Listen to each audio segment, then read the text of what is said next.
एक वीडियो में शंकराचार्य जी ने कहा कि जाटों को अपने पूर्वजों से पूछना चाहिए कि वो किस वर्ण में आते हैं।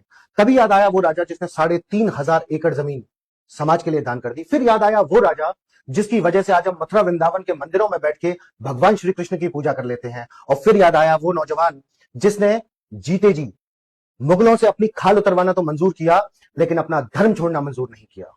जय हिंद दोस्तों, मैं हूं आपका दोस्त मेजर एल एस चौधरी।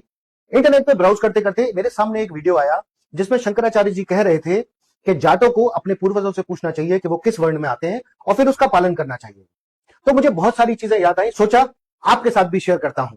तो कहानी शुरू होती है 8th सेंचुरी एडी से। मोहम्मद बिन कासिम अपनी तलवार के दम पे हिंदुओं के सिर काटता हुआ भारत के अंदर घुसता आ रहा था और उस समय पहली बार उसको हार का सामना करना पड़ा और रुकना पड़ा। उसे रोकने वाले थे जाट। 17th सेंचुरी एडी में जब औरंगजेब अपनी तलवार के दम पे सारे हिंदू मंदिरों को तोड़ रहा था और सारे हिंदुओं का धर्म परिवर्तन करवा रहा था, वहां उसके सामने खड़ा हुआ एक नौजवान गोकुल सिंह जाट, जिसने अपनी खाल उतरवा दी जीते जी, लेकिन अपना धर्म नहीं छोड़ा। कुछ का तो यह भी कहना है कि आपके पूर्वजों और उनके बीच में गोकुल सिंह जाट खड़ा था। 18th सेंचुरी एडी में एक ऐसा राजा पैदा हुआ जिसने मुगलों के टाइम पे दिल्ली और आगरा दोनों पे कब्जा कर लिया, जिसने सिकंदरा से अकबर के मॉर्टल रिमेन्स को निकाल के उनका अंतिम संस्कार कर दिया, जिसने ताजमहल के अंदर भूसा भरवा के और अपने घोड़े खड़े कर दिए। जी हां, जाट शिरोमणि महाराज सूरजमल।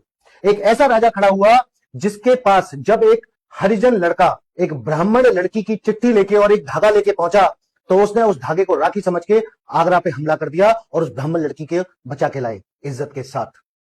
फिर एक ऐसा राजा मेरे सामने आया जिस राजा ने भारत की आजादी की लड़ाई के टाइम पे अंग्रेजों से अपनी कुर्की करवा ली, अपना महल अपने किले लुटवा दिए और बचा कुचा सब कुछ दान कर दिया जिससे कि कन्याएं पढ़ सकें, जिसने जमीन दे दी जिसके ऊपर अलीगढ़ मुस्लिम यूनिवर्सिटी बन सके। First government of India in exile बना के उसके प्रेसिडेंट बने महाराज महेंद्र प्रताप सिंह।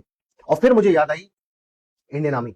आजादी के बाद से ऐसी कोई भी लड़ाई नहीं थी जिसमें भारतीय सेना के में गए हुए जाटों ने अपना शौर्य नहीं दिखाया, अपनी बहादुरी नहीं दिखाई। इन्होंने जब हल चलाया तो देश का पेट भरा, इन्होंने जब हथियार उठाए तो देश को सुरक्षित रखा।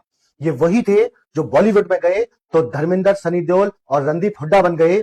यही थे जब किताब उठाई तो सर छोटू राम बन गए। जब पॉलिटिक्स में गए ताऊ देवीलाल और चौधरी चरण सिंह बन गए। जब किसानों को इकट्ठा किया तो महेंद्र सिंह टिकैत बन गए।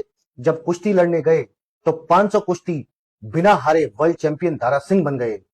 ये वही थे